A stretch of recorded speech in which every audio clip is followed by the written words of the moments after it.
Grand ballroom was empty when she entered, its polished floor gleaming, its tall windows spilling sunlight across the gilded walls.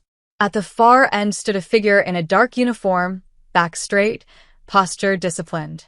The crown prince. Sophia curtsied deeply, her eyes lowered. Your Highness, I am Sophia Renwick, your instructor. The prince turned. He was tall, broad-shouldered, with dark hair tied neatly at the nape. His expression was composed, but there was something in his gaze, sharp, assessing, almost guarded. Miss Renwick, he said, his voice low, carrying the weight of authority. You come highly recommended. I am honored, Your Highness, Sophia replied, though her voice trembled slightly. He stepped closer, his boots echoing across the floor. You will find me a challenging student, I fear. My duties leave little time for frivolities like dancing. But the council insists I must appear refined. Sophia forced a small smile. Dancing is not frivolity, Your Highness. It is a language, one spoken without words, yet capable of conveying everything from command to tenderness. If you master it, you will master a weapon more subtle than any sword. The prince's lips twitched, almost a smile. Then teach me this weapon, Miss Renwick. Their lessons began. At first, they moved stiffly, Sophia counting out steps, correcting posture, reminding him to loosen his grip, to listen to the rhythm beneath the strings of the imagined orchestra. He was attentive, but tense, every movement deliberate, as though he feared breaking something fragile. And Sophia, though professional, could not ignore the strange flicker of unease she felt when his hand pressed lightly against her waist, when his dark eyes met hers with an intensity that left her breathless. Days passed. Each lesson stretched longer, conversations spilling beyond formality. He asked her about music, about books, about the life of commoners beyond palace walls. She, in turn, asked little of him, knowing her place, but she observed how his gaze softened when he laughed, how he always seemed relieved to escape the constant presence of guards, how he lingered at the windows as though longing to leap into the world beyond them. One evening, as the sun dipped low, painting the ballroom in amber light, Sophia stumbled. Her slipper caught on the hem of her gown, and she nearly fell. But the prince caught her, strong hands steadying her. For a moment, too long, they did not move. Her breath caught as she realized how close they were, how the air between them thickened. His eyes locked with hers, and in them, something unguarded. Vulnerability. Fear. Longing. He released her suddenly, stepping back. That will be enough for today. His tone was curt, but his ears flushed red. Sophia curtsied again, heart racing. As she gathered her things, she heard him mutter under his breath, words not meant for her. I can't keep this up forever. She froze, turning slightly. Your Highness. He straightened, mask slipping back into place. Nothing. You are dismissed. But the words haunted her as she left the ballroom. That night, as she lay awake in her small chamber provided by the palace, Sophia replayed the moment over and over. His grip, his gaze, his whispered confession. Something was wrong. Something was hidden. And though she knew it was dangerous, she felt the stirrings of a truth she could not ignore. Prince Victor was not who he seemed to be. The second week began with rain and an orchestra of dripping gutters, the palace corridors echoing with the soft patter of servants' steps and the distant chime of clocks measuring out a life Sophia had never expected to inhabit. Lessons shifted to the afternoon, when the ballroom floor was warm from sunburned windows and the shadows made everything feel vaguely conspiratorial. Prince Victor, always punctual, always composed, moved more fluidly now, though Sophia sensed an effortfulness beneath every graceful turn, as if the dance were a translation of a language he spoke only in secret. She corrected his frame, the angle of his elbow, the way his fingers curved at her waist, and each time she stepped away she felt him exhale like someone unbinding a rib cage. Between exercises he asked disarming questions. Did she prefer Chopin to Strauss? Whether the first step of courage was honesty or motion? What it felt like to belong to no one's expectations except one's own. She answered carefully, truth wrapped in embroidery, because the prince's eyes were too sharp to accept pretty lies yet too tender to survive blunt ones.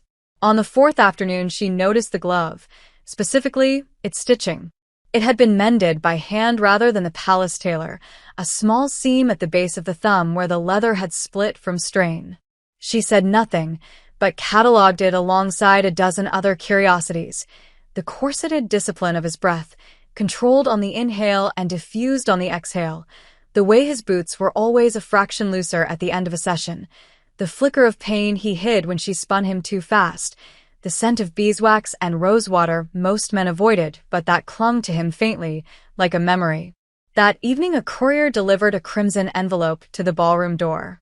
Victor's jaw tightened as he read. The council, Sophia guessed. He dismissed the guards, then stood in the middle of the gleaming floor as if balancing on a blade. The winter gala will be advanced, he said flatly. They will require a demonstration. A prince must lead. Sophia kept her voice even. Then we will make them applaud so loudly they forget why they doubted in the first place. Something almost like a smile rose, then sank. If only applause could change the law. She watched him carefully. Sometimes applause becomes pressure. Pressure becomes tradition. Tradition becomes law, because no one can remember when it wasn't. He looked at her like a man hearing an echo from a future he dearly wanted. You speak as if you have staged coups with a metronome. I speak as if a room full of powerful people can be turned by a single unguarded breath, she said. Dancing teaches you where the room is already leaning. He nodded as if committing the idea to a map. They practiced until twilight bruised the windows. When she miscounted, he caught her again, steadying, and this time he did not release her immediately. Miss Renwick, he said softly, and the formal address sounded too large for the space between them. Sophia. She should not have offered the name, but the corridor of their lesson had narrowed to a door, and there was nothing to do but walk through it. Sophia, he repeated, and the syllables fit his mouth like a truth. That night, unable to sleep, she wandered into the gardens. Rain had rinsed the hedges to a dark green gloss, and the lamps along the gravel path pooled light like melted gold. Somewhere an unseen fountain kept time. She rounded a U and halted. The prince stood by the rose arbor, bareheaded, the dark uniform coat unbuttoned, his back to her. A guard lingered discreetly at the far end of the path. Victor flicked his fingers, and the man withdrew out of earshot. Sophia should have retreated. Instead, she made a sound, half step, half breath, and Victor turned. The mask he wore in daylight was missing. In its place was a naked, flinching humanity that made her chest ache. He glanced past her to confirm they were alone, then gestured her closer. Walk with me. They strolled among the late blooms, the roses nodding like conspirators. I was unkind earlier, he said. You were cornered, she answered. Cornered animals bite. Cornered people rehearse civility. You did neither. That is not unkindness. He huffed once, a ghost of a laugh. You think too generously of me. I think you are not frivolous as you feared, she said. Nor unrefined. You are careful. You do not waste motion. It is the mark of someone who must measure themselves constantly. He stopped. The night pressed close around them, fragrant and damp. How much have you measured? She met his gaze, this close, seeing the constellation of tiny scars along his jaw a razor could not explain, and the faint red indentation where a collar had sat too tight too long. Enough to know you are not what the court believes. Silence. Then he blew out a breath and looked at the sky, as if asking an older constellation for permission. I cannot keep this up, he said again, and this time the words were not a mutter but an unsealing. The council advances the gala, because the succession stalls. They are not patient men. The law is older than most of their grandfathers. He swallowed. Older than me. Sophia's heart thudded. What would you do if the law could be made to bend? I would stop pretending, he said, voice near breaking. I would stand where everyone can see and not see, and ask them to choose. Choose what? He looked at her, and the answer stepped out of his body like light leaving a lantern. Not a prince at all, but a woman, fiercely contained, fiercely alive, crowned by obligation and strangled by it in the same instant. She did not change shape. She changed presence, the way a melody resolves when you finally hear the tonic that has been humming under it all along. Victoria, she said, because she suddenly knew it. She closed her eyes. When they opened, the guard was gone, the lamps hummed, and Sophia was the only witness left in the world. My mother named me for victory, Victoria said, almost smiling. The old law named me for absence. How long? Sophia whispered. Since I was 12, she said. When the last fever took my brother, and the council searched the family tree like threshermen. There were no spare sons left to harvest. There was only me. My mother was still queen enough then to insist the realm would not see its last child shoved aside like a pawn. So we crafted a fiction and called it Prudence. I learned to bow in the waistcoat as easily as I had once curtsied in silk. The tutors were told to stop correcting my penmanship to the feminine hand. The master of hounds learned to say, sir, with a straight face. Every seam in my life was restitched. Every mirror re-angled. Every breath measured. Sophia reached out without thinking and then arrested the impulse, fingers closing on air. Who knows? The queen, Victoria said. 2 ladies who would die before selling a secret. The physician who binds what the uniform requires. And now you. The world tilted and steadied. Sophia's throat burned. Why tell me? Victoria's mouth trembled. Because you already knew, and I cannot bear the weight of being seen and not named by the one person who has held me without flinching. Sophia laughed once, wet and incredulous, one hand finding the curve of the stone balustrade for balance. Held you? I have been mapping your orbit since the first time you counted 4 before the music began, because you were never moving to their measure. You were moving to your own. I have been moving to theirs for so long it feels like a second spine, Victoria said, and in the saying some impossible tension loosened across her shoulders. But the council grows impatient. They speak of war and treaties and the necessity of a queen by another name. They will force a marriage to keep the fiction alive, burden a girl from some allied house with a husband who does not exist. I could refuse. The law would laugh. The kingdom would fracture. My mother, she is strong, but the throne is made of centuries. It does not shift because one woman pushes. Sophia stepped closer until the rose-scented dark held them in the same breath. Then we must not push alone. We must turn the room. A startled sound escaped Victoria, half sob, half laugh. You talk like a general with a pianoforte. I teach balance and weight and how to make 2 bodies agree on gravity, Sophia said. It is not so different from politics. She lifted a hand, slowly, carefully, until it hovered just at Victoria's shoulder. May I? Victoria nodded, a small motion full of trust. Sophia adjusted the line of her posture, softened the hinge of tension where duty had made a fortress. If you lead them to a new cadence, she said, they will forget they ever marched differently. But it must begin with a single public truth strong enough to hold the room when it tilts. If I spoke it, Victoria whispered, they would call it madness. Treason. They would drag the nursemaids who dress me to the iron chair and ask the question with fire. Then not with words, Sophia said, the idea arriving whole. With a dance. Victoria blinked. At the gala. You will not perform a prince, Sophia said, pulse hammering. You will perform the sovereign you are, and let the room learn it in their bones. You will lead and follow at once, defying the pattern so exquisitely they cannot deny what they have just felt. They would arrest the orchestra, Victoria murmured, but the corner of her mouth lifted. They cannot arrest a rhythm, Sophia said. They can only remember it and discover it has become habit. The garden hung quiet, listening. Somewhere a night bird stitched a thin silver thread through the dark. Victoria's eyes glistened. If I do this, I will need an ally who will not shatter when the first spear of rumor flies. Love what you've seen so far and want to help me keep creating these awesome stories on this channel? Then subscribe and hit the bell. Your subscription supports the channel and makes sure you get more exciting stories. I will not shatter, Sophia said. I may shake. I may bleed. I will not break.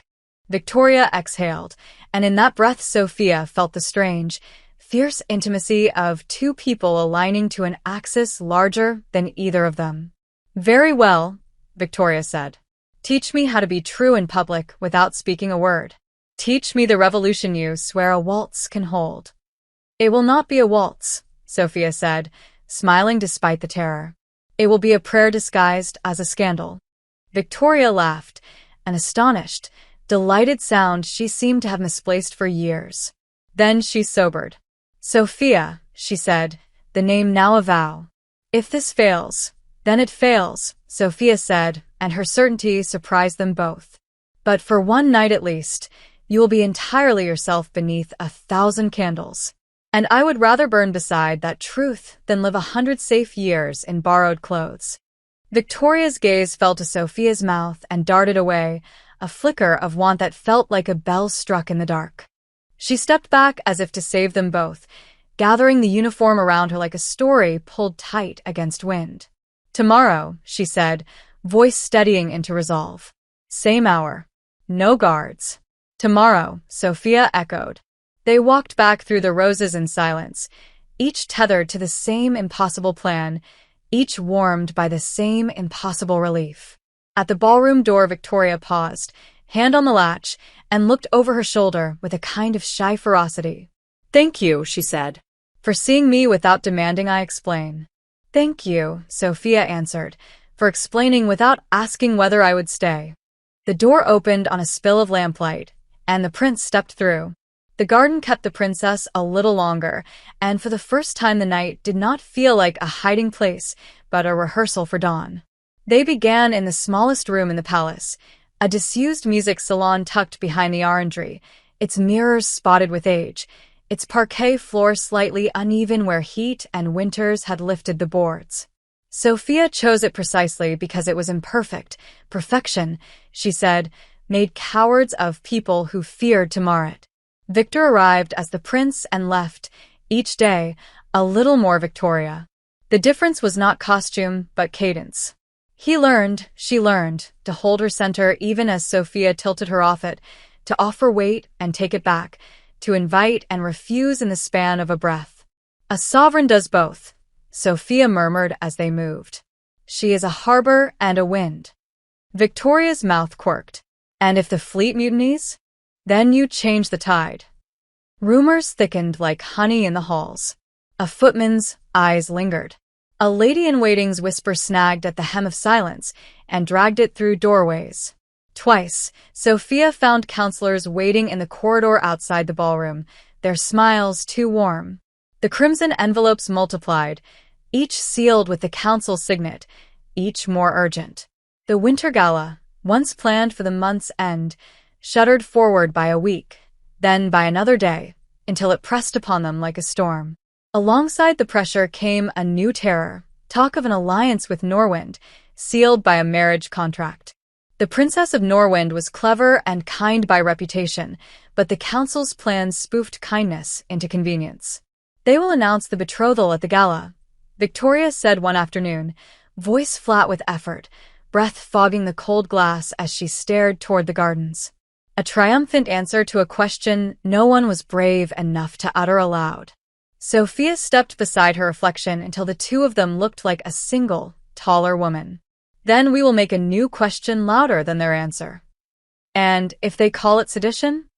Then let the music plea for clemency. The day before the gala they rehearsed in the true ballroom, doors locked, curtains drawn. The chandeliers, unlit, hung above them like constellations turned to stone. Sophia had arranged a simple signal with the conductor. The third waltz would falter, slip into a suspended chord, then return in a new meter, subtle enough to pass as flourish, clear enough for a body trained to hear it. At that pivot, Victoria would change the pattern, not the prince's rigid lead, not the court's expected chase, but a conversation with gravity that made visible a truth words could not carry without breaking. They tried it 3 times. The first, Victoria led too hard, and the floor felt bullied. The second, she yielded too much, and the shape collapsed. The third time, something clicked. Sophia's hand at her shoulder blade, their shared axis, the hush between counts, the way Victoria stepped through the space she'd been taught to occupy and into the space she needed. There, Sophia whispered, dizzy with relief. That is the sovereign. It feels like blasphemy, Victoria said, eyes bright. It feels like prayer. The error came at dusk. On her way back to her small chamber, Sophia cut through the portrait gallery, skirts whispering as a draft teased the candle flames.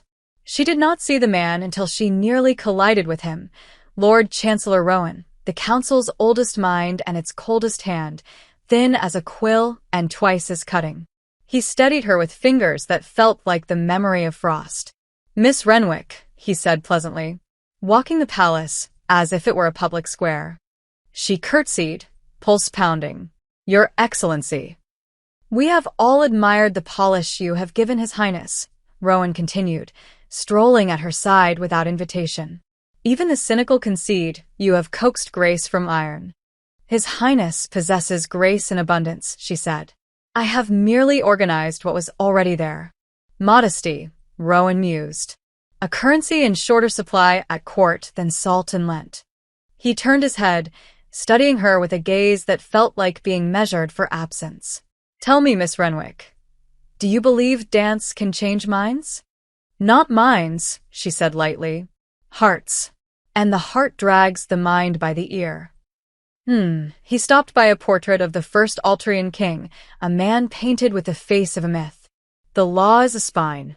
It does not bend to waltzes. Spines bend every time we draw a breath, Sophia said before caution could throttle honesty. He laughed, a sound without warmth. You will find the council less flexible than a rib cage. Still, we are very pleased you have made the prince persuasive. He inclined his head and drifted away like smoke, leaving Sophia gripping the rail until the blood returned to her fingers. She went straight to Victoria. He knows something, she said. Not the truth, but the outline of it. Rowan knows everything eventually, Victoria said. The question is whether he arrives before or after it ceases to matter. Then we cannot stumble tomorrow, Sophia said. If we miss the pivot, if we hesitate. We will not, Victoria said. She took Sophia's hand and, for once, did not release it. Look at me. Sophia did. The room, the portraits, the centuries, all of it fell away. If they announce a betrothal I did not consent to, Victoria said, I will cross the floor to the Norwind princess and bow as myself. If the musicians refuse our signal, we will dance to the sound of our own feet. If they send guards, we will finish the phrase before the first blade shines. Do you understand? Yes, Sophia whispered, and something inside her stood up straighter than it had ever stood in its life. The gala carved the palace into brilliance. Light poured from 100 candles crowned into chandeliers, and the floor shone like a lake too smooth to be real.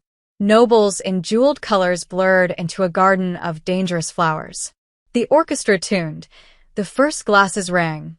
Laughter braided with ambition until the air itself felt perfumed with motive. Sophia, dressed in a gown the queen's own seamstress had pressed into her hands, a tutor ought not look like a servant in my house, stood near the edge of the floor and counted the breaths between fanfares. The queen entered, regal and pale, a fatigue around her eyes that did not diminish her will. Behind her, the prince, Victor, the court murmured, not seeing how the uniform had been cut tonight to a different grammar, how the line at the shoulder made room for truth. He bowed, accepted reverences, crossed to the queen's side. Counselors clustered like thunderheads. Rowan's smile was a paper cut. The first dance began, harmless and standard, the court's most practiced theater. Sophia watched Victoria's jaw, the muscle that jumped when she braced against the lie, and almost wept with pride when she did not hide it this time. The orchestra slid into the second piece. Courtiers rotated like planets, all gravity borrowed from the throne. A page darted toward the dais, pressing a note into Rowan's hand. He read, whispered to the queen. The queen's mouth did not move, and yet a refusal traveled the room like a scent. Rowan stepped forward. A hush rippled. Your Majesty's assembled peers, he announced loudly enough to gild the rafters, Altaria rejoices to strengthen its future. On the council's unanimous recommendation, we propose. The queen lifted a single finger. Silence obeyed. She gestured to the conductor. Play, she said. Rowan's smile thinned. The conductor swallowed and raised his baton. The third waltz. Sophia's skin prickled. She crossed the edge of the floor. Victoria's eyes found her and steadied. The music flowed, perfect, expected, and then, on cue, hesitated, hovered, turned. A new meter opened like a door. Victoria stepped into it. She did not lead as a man or follow as a woman. She negotiated sovereignty with the floor and with Sophia, making of their two bodies a treaty signed in breath. The court leaned forward, confused, caught. On the second phrase, Victoria offered her back to Sophia's hand, an acknowledgement of support that seemed like deference until the next turn revealed it as strategy.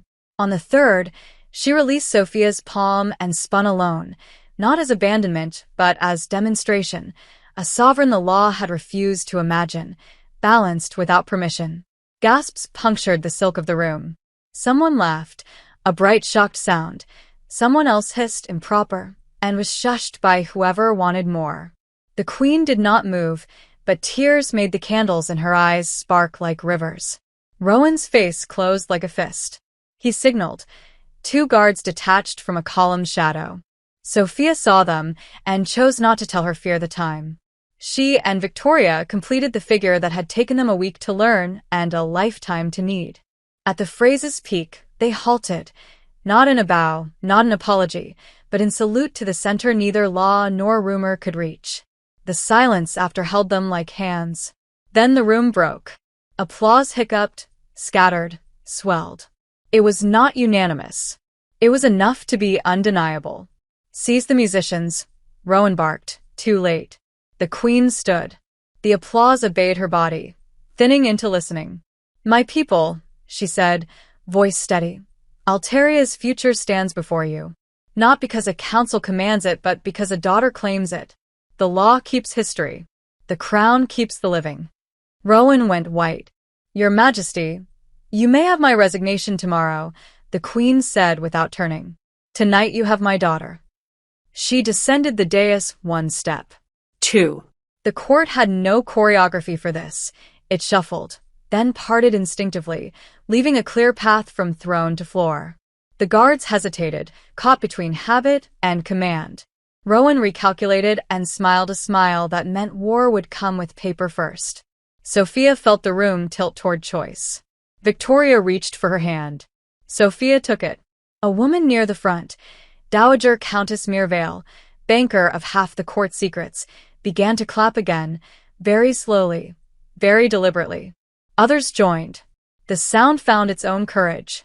By the time it reached the doors, it had become a verdict. Victoria's grip tightened once. Breathe, Sophia whispered. You're doing it. We are doing it, Victoria said, and in her eyes Sophia saw the exact moment a life stepped from camouflage into consequence. They finished the set. They bowed not to the council but to the chandeliers, to the musicians, to the servants whose faces shimmered like lanterns in the back rows. And when they straightened, the queen was there. No embrace. History could not bear so much softness at once. But the queen's hand found Victoria's shoulder and stayed. Rowan's mouth formed a new plan. The Norwind ambassador, unreadable, inclined her head as if acknowledging a version of destiny that had just become profitable to befriend. The orchestra, unreprimanded, slid relieved into a safer peace. The room will not hold like this forever, Victoria murmured without moving her lips. We've bought minutes. Minutes change laws, Sophia said, if we spend them correctly. The queen's voice, pitched for the dancers alone, threaded into their circle. Tomorrow the council will bay. I will call an emergency session in the Hall of Petitions. We will open the galleries. We will fill them with people who understand what they saw but cannot name it without choking. You will not speak. You will merely arrive. In what? Victoria asked, a tremor of humor under the terror. In yourself, the queen said, and in whatever instrument Miss Renwick requires to make the room lean again. A floor, Sophia said, and witnesses. You shall have both, the queen replied. Rowan's eyes flicked to Sophia like a promise of trouble. The set ended. The court exhaled. The night did what nights do. It tried to turn into morning. But for the palace, and for Altaria, dawn would not arrive as it had the day before. It would have to be invited. It would have to be argued into being. It would have to be danced. The morning after the gala broke gray and heavy, as if the sky itself feared what the day would demand. Bells tolled across the palace, summoning the council to an emergency session in the Hall of Petitions. Sophia stood in the corridor outside Victoria's chamber, her palms damp inside her gloves. She had expected fury, perhaps guards at the door, but instead there was only silence, broken when the Queen herself arrived. You will walk with us, Her Majesty said, her tone leaving no room for refusal. Inside, Victoria had shed the prince's uniform. She wore a dark gown, plain but tailored, her hair unbound from its strict binding. It was not a costume, it was her. Sophia's chest tightened at the sight.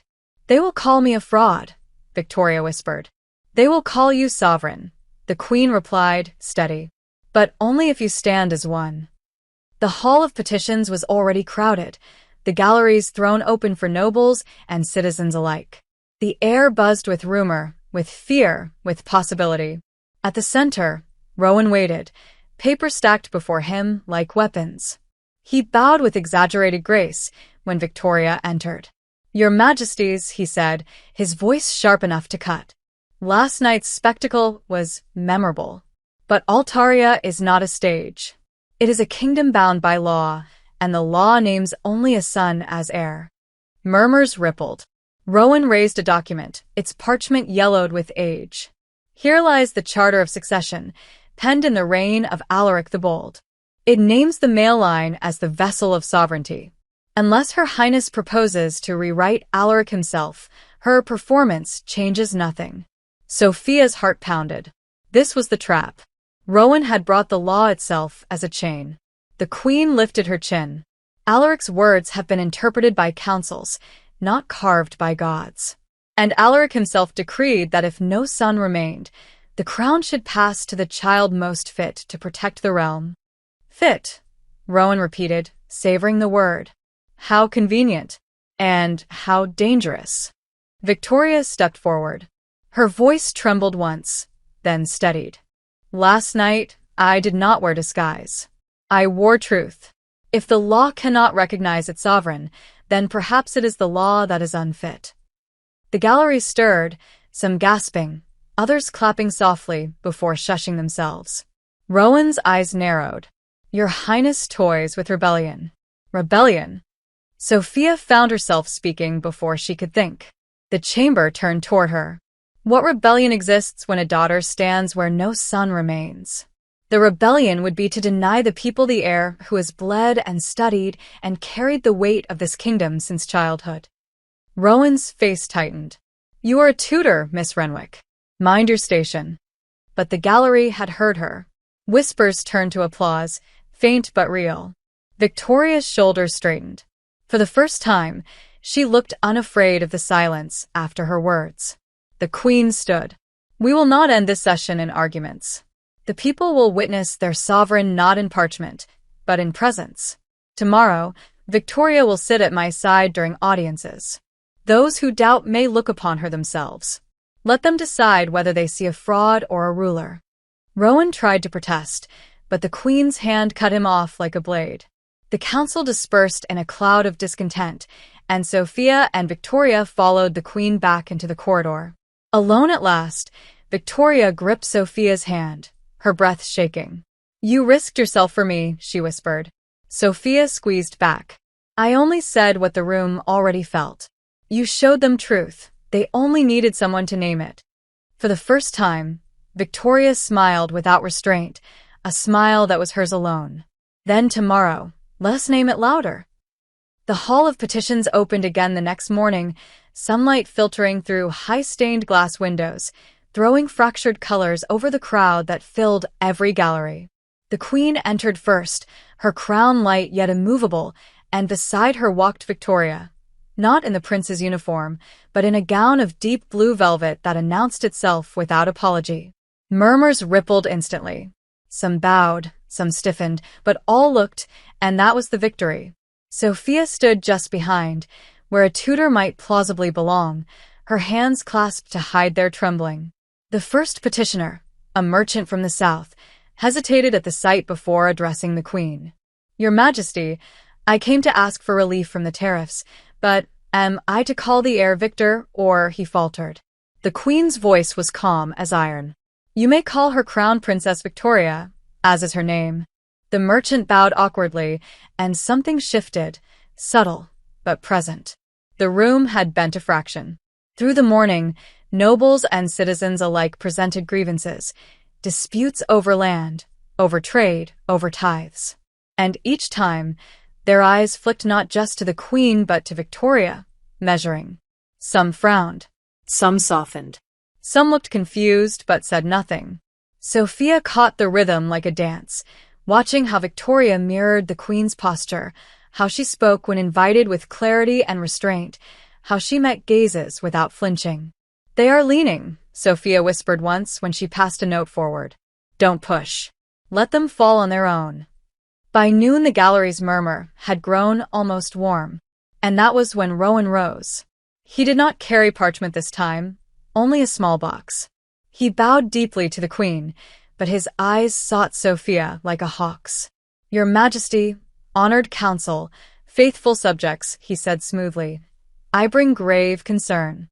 A sovereign must be above corruption. A sovereign must not be enthralled by personal interests. Yet I fear we are witnessing influence unbecoming of a throne." He opened the box. Inside lay letters. Sophia recognized her own hand instantly. Scraps of lesson notes she had written weeks ago, instructions for pivots and pauses, metaphors she had crafted in private. But the pages bore forged additions, lines twisted into declarations of ambition, sentences altered to look like schemes.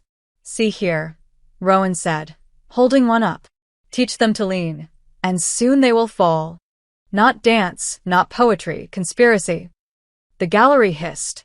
Victoria surged to her feet. "Lies." Rowan bowed again, lips curved. "Perhaps. Then allow the council to examine the tutor's chamber. If she is innocent, no harm is done. If guilty, we will know she sought to manufacture not grace, but revolution." All eyes turned to Sophia. Her breath caught, but she stood tall. "Those are my words," altered. "Anyone who has ever danced knows the phrase means only what the body does on the floor." "A convenient defense," Rowan purred. But who else could know the chamber where His Highness, pardon, Her Highness, rehearsed her revelations? Sophia felt the trap closing. Victoria stepped down, fury blazing. "Enough. If you condemn her, condemn me. For every word she has spoken, I have chosen to hear." The queen rose, silencing the chamber with her presence. "Chancellor Rowan, you know as well as I that forged ink stains more quickly than truth. These charges will be investigated, but no arrest will be made today." Rowan's eyes flicked again to Sophia, promising the battle was not over. The session ended in tension, half the gallery applauding Victoria, the other half murmuring of danger. Back in the quiet of her chamber, Sophia pressed her hands to her face. "He'll ruin me," she whispered. "He'll ruin us." Victoria caught her wrists, lowering them gently. "No." "He thinks you are my weakness. But you are my strength, and he cannot forge that." Sophia met her gaze, heart aching at the intensity there. "Then we must be ready. Whatever proof he brings next, we must have truth sharper than his lies." Victoria nodded. "Then tomorrow we do more than stand. We lead." The palace library was nearly deserted by nightfall, the high shelves looming like silent witnesses, the air heavy with the scent of leather and dust. Sophia sat at a long oak table surrounded by scrolls and chronicles, her eyes burning from hours of searching. She had asked one of the older clerks for records of succession and had been given an armful of forgotten texts. There had to be proof, something older than Rowan's parchment, something that showed women had once held Alteria's crown not by accident but by right. The flicker of a lamp startled her. Victoria entered, cloak drawn tightly, her face pale with exhaustion. "You should be resting," Sophia whispered. Victoria shook her head. "I can't. Not when Rowan sharpens his knives with lies. He'll come again tomorrow. If he cannot break me, he'll break you." Sophia closed a book with trembling fingers. "Then we must find something he cannot twist. The truth must be older than him, stronger than ink." Victoria crossed the room and sank into the chair beside her. For a moment, she only pressed her palms flat against the table, as if steadying herself on wood older than both of them. "All day I stood there while they measured me like cattle. Half of them wanted to cheer. Half wanted to spit. And through it all, I kept thinking," she hesitated, her voice cracking. "What if Rowan is right? What if I am nothing but a performance, a shadow wearing a crown?" Sophia reached across the table and took her hand, firm. "Then let me be clear. I have held you in my arms. I have seen you fight against the weight of centuries. A shadow cannot do that. A shadow cannot make me believe the world might be remade." Victoria's breath shuddered. Her fingers tightened around Sophia's. "You speak as if I am more than human." "No," Sophia said softly.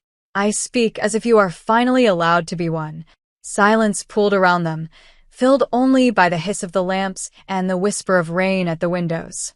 Victoria turned her face, and in her eyes was the same unguarded plea Sophia had glimpsed in the garden that night, the longing not to be alone in her truth. Slowly, carefully, Sophia rose and came to stand beside her.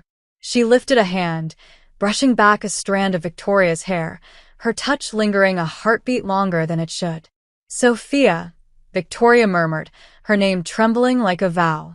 And then Sophia leaned down, closing the distance. Their lips met softly at first, hesitant, as though afraid the world itself might collapse around them. But the kiss deepened with the relief of years unsaid, the weight of secrets shared, the fierce need to be seen. Victoria clutched Sophia's sleeve, pulling her closer, as if to anchor herself. When they parted, breathless, Sophia's forehead rested against hers. "You are not a fraud," she whispered. "You are everything."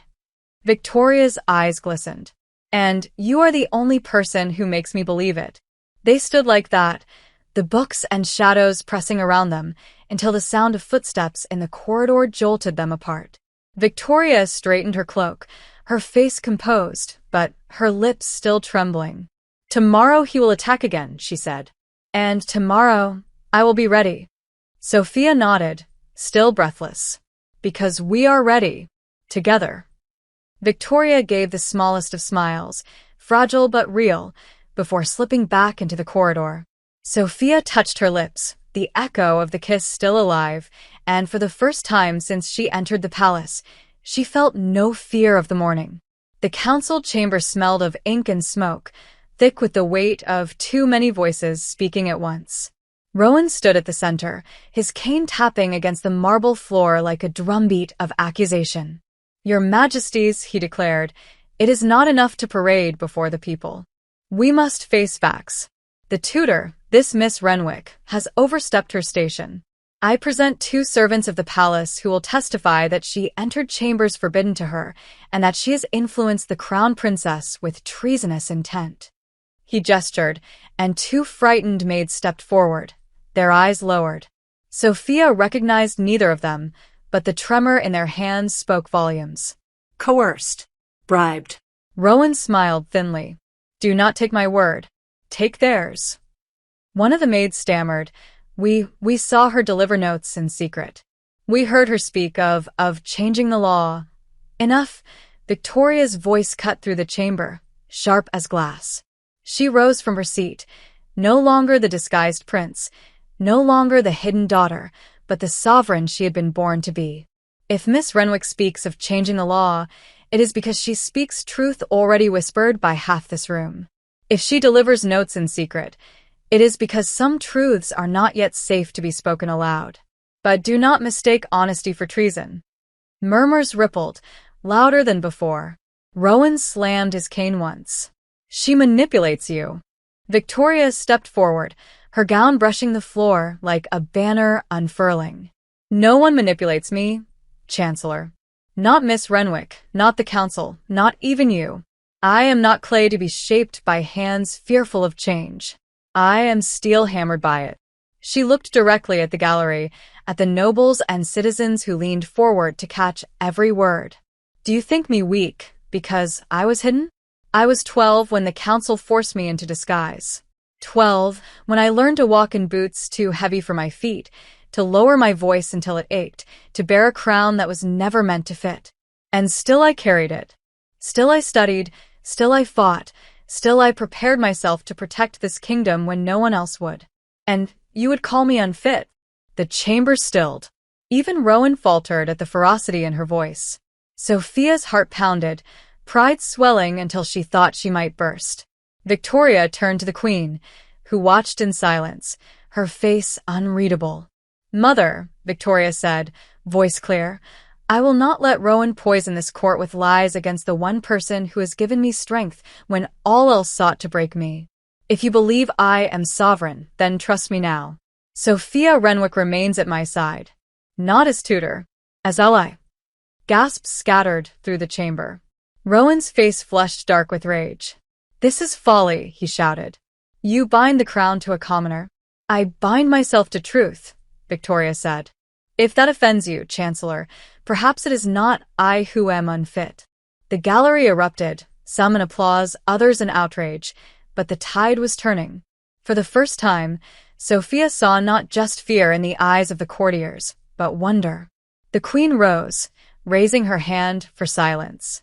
"The council will adjourn. Tomorrow we reconvene to discuss the Charter of Succession in full. Until then, my daughter speaks with my voice." Rowan's protest was swallowed by the Queen's decree. The chamber emptied slowly, like a storm reluctantly passing. Alone again in the corridor, Victoria leaned back against the wall, trembling with the effort of holding herself so tall. Sophia stepped close, hands hovering before daring to touch. "You are magnificent," she whispered. Victoria's lips curved into a weary smile. "I was terrified." "Then you were braver than all of them combined," Sophia said. Their eyes met, the memory of the kiss still alive between them.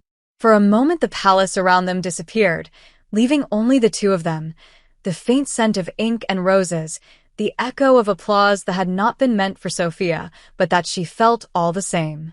Victoria reached for her hand and held it tightly. "Tomorrow they will try again," she murmured. "Tomorrow they will come for both of us." Sophia squeezed back. "Then let them come. We will not break." The archives beneath the palace smelled of stone and damp parchment, the air heavy with centuries of secrets no one had bothered to disturb. Sophia carried a lantern in one hand, her other entwined with Victoria's as they descended the narrow spiral staircase. The Queen herself had sent them, her voice low and urgent. "If Rowan can produce Alaric's charter, then you must find what came before it." The clerk at the archive door had been bribed into silence, leaving them alone among rows of shelves that stretched like cathedrals of memory. Victoria moved with a kind of reverence, trailing her fingers across the cracked spines of leather-bound volumes. "All my life I was told history was my enemy," she murmured. "That the law was fixed, immovable, older than the throne itself. What if that was a lie too?" Sophia set the lantern on a desk, her eyes scanning titles, Chronicles of the Eastern Marches, the decrees of Queen Alice, the founding of Altaria. Her heart leapt at the word queen. She pulled the book free, coughing as dust bloomed into the air. Together they pored over the pages, the script faded but legible. There, in careful ink, was the name, Queen Alice of Altaria, crowned not as consort but as sovereign, ruling in her own right for 12 years during a time of famine and war. Sophia's breath caught. She was real, she whispered. A queen who ruled alone. Victoria traced the line with her fingertip, her hand trembling. They erased her. They took her crown and gave it to her son in the stories, but here she stood. "If we can show this to the council," Sophia began, but Victoria shook her head. "They will claim forgery. Rowan will dismiss it as apocrypha." She closed the book, her eyes blazing. But the people, they will believe what their bones already know. That a woman can rule. That I can. Sophia reached across the table, covering Victoria's hand with her own. Then we must let them see it. Not as parchment, but as truth made flesh.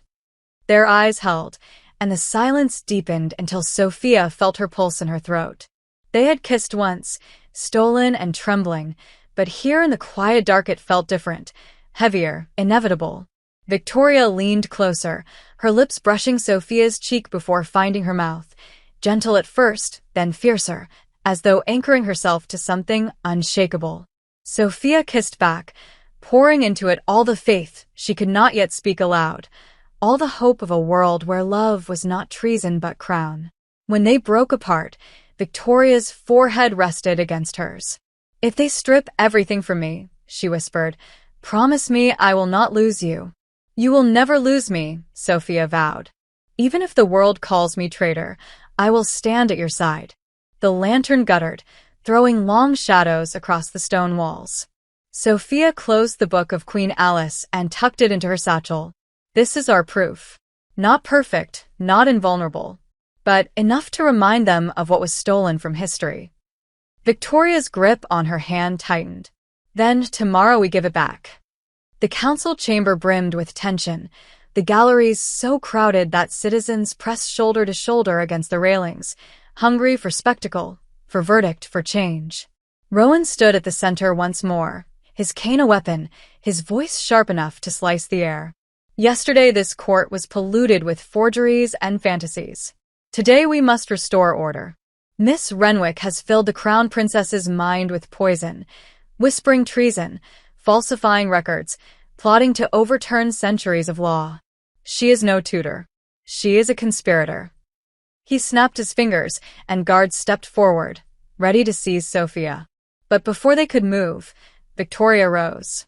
She wore the same deep blue gown as before, her crown absent, her hair bound simply, her presence more radiant than any regalia.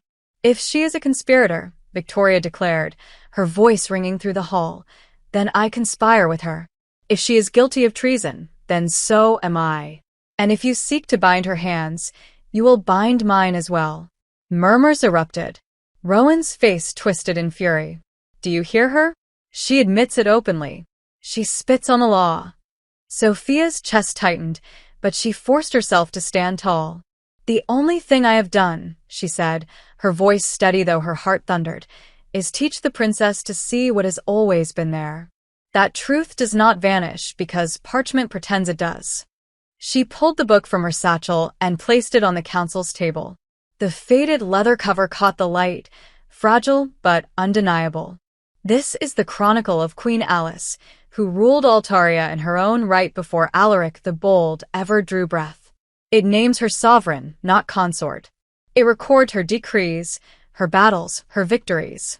This is not treason. This is memory restored." Rowan lunged forward, snatching the book and slamming it shut. "A forgery. A story dressed as law." Victoria's eyes blazed. "No, Chancellor. It is evidence. And evidence cannot be erased simply because you fear it." She turned to the gallery, her voice rising above the din. "You know me. You have seen me fight in silence, suffer in disguise, bleed in secret so your sons and daughters would not inherit a broken throne. If the law cannot hold me, then the law is too small for Altaria. But I tell you this, I am your sovereign. Not because parchment names me, not because the council consents, but because you already know it in your hearts." The hall erupted, shouts and applause crashing together like thunder. Some nobles turned away in disgust, but others leaned forward, their faces alight with awe or relief. The citizens in the galleries began to chant her name, "Victoria, Victoria," until it drowned out even Rowan's protests. The queen stood slowly, her gaze sweeping the room. "I see no treason here," she said, her voice steady as stone. "I see a daughter who has carried the burden of a son and now dares to claim her own name. I see a kingdom ready to remember itself. Chancellor Rowan, your accusations ring hollow in this hall. Sit down." For the first time, Rowan faltered. His lips parted, but no words came. The guards stepped back, uncertain. The chant grew louder. Victoria turned to Sophia, her eyes shining, and extended her hand. Sophia hesitated only a heartbeat before stepping forward, taking it firmly. Their fingers interlaced before the entire court, no longer hidden, no longer afraid. Rowan spat in fury, but the moment had already tipped. The room leaned, just as Sophia had always promised it could, and this time there would be no pulling it back. Dawn broke bright and cold on the day everything would either harden into law or shatter into pieces. Bells rang, not as summons to spectacle, but as a call to witness. The hall of petitions had been opened wider still, doors flung to the square so the voices of the city could pour in like tide. Sophia stood at the foot of the dais, the chronicle of Queen Alice in her satchel and Victoria's hand warm against her own. The queen sat tall, a quiet storm in silk. Rowan arrived last, flanked by guards in polished cuirasses and a clerk with ink-stained fingers carrying a lacquered chest. "Majesty," the chancellor said, voice bright with poison.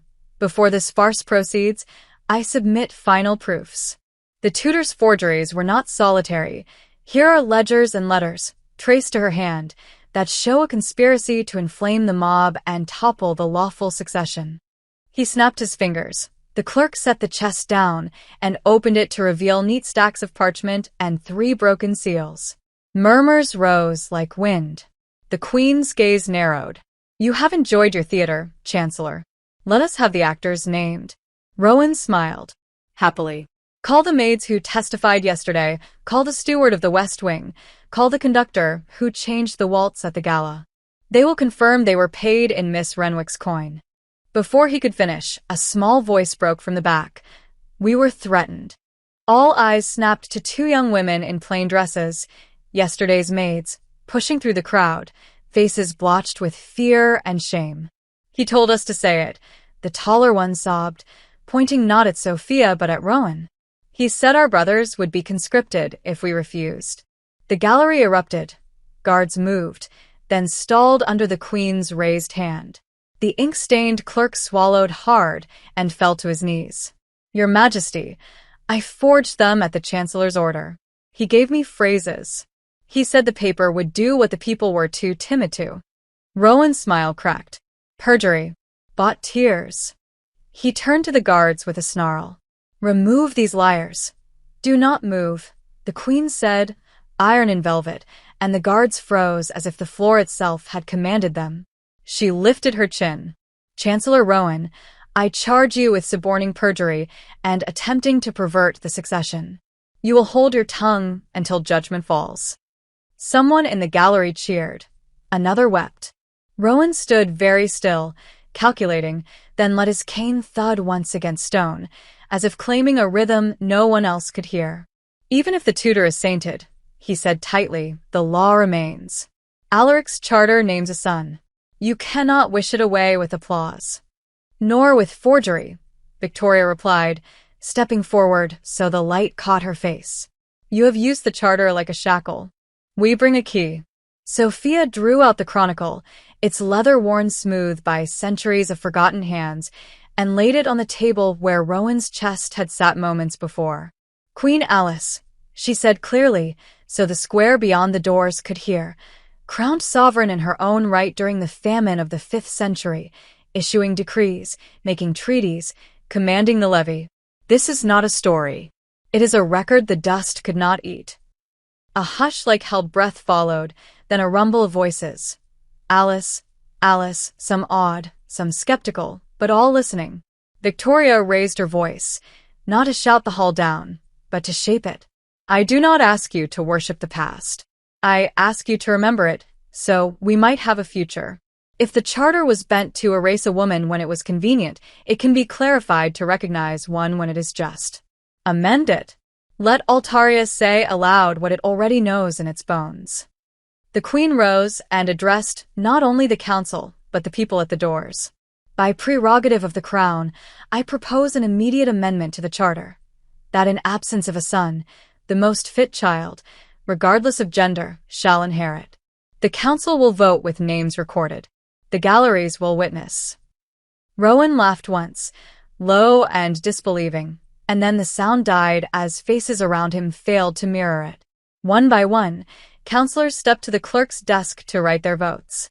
Some did so with trembling hands, some with relief, a few with grudging fury swallowed for survival. Outside, the square chanted Victoria's name. Inside, the nibs scratched the future into parchment. When the last counselor sat, the Queen took the tally and read it aloud. For the amendment, 8. Against, 4. The hall did not explode. It exhaled, and that was louder. Lights seemed to tilt toward Victoria and stay there. Rowan's jaw clenched.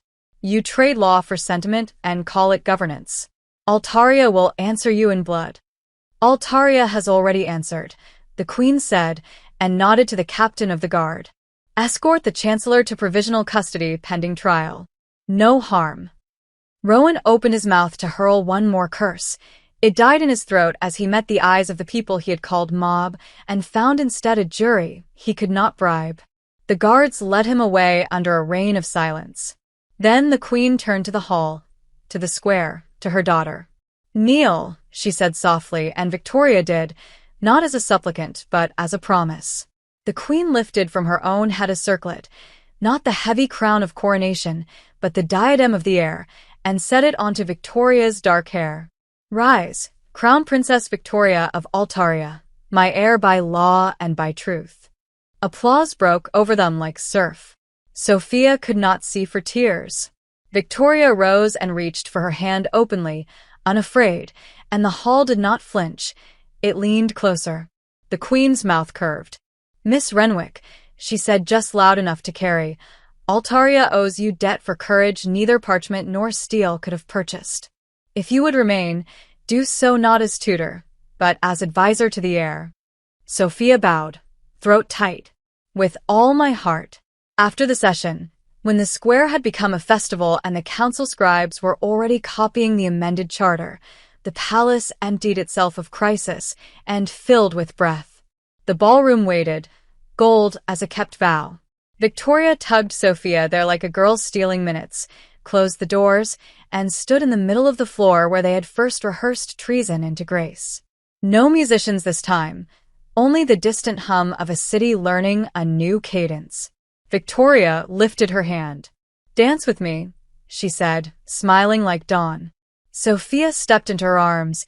They moved without counting, the steps belonging to no court but theirs. When they paused, foreheads touching, Victoria whispered, Stay. Always, Sophia answered.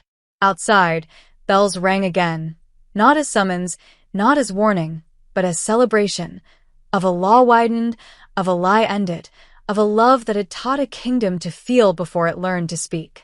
The doors might open in minutes, the world might rush in with petitions and ceremonies and the thousand tasks of a sovereign day, but for now the room held the shape of their victory. Two women who had turned a waltz into a revolution and found, at the center of it, a home. Thank you so much for being here and for believing in this channel. If you feel in your heart, you can donate with super thanks so I can focus more and more on this project. Your support helps me keep creating these love stories and bringing them to life for you. See you in the next video.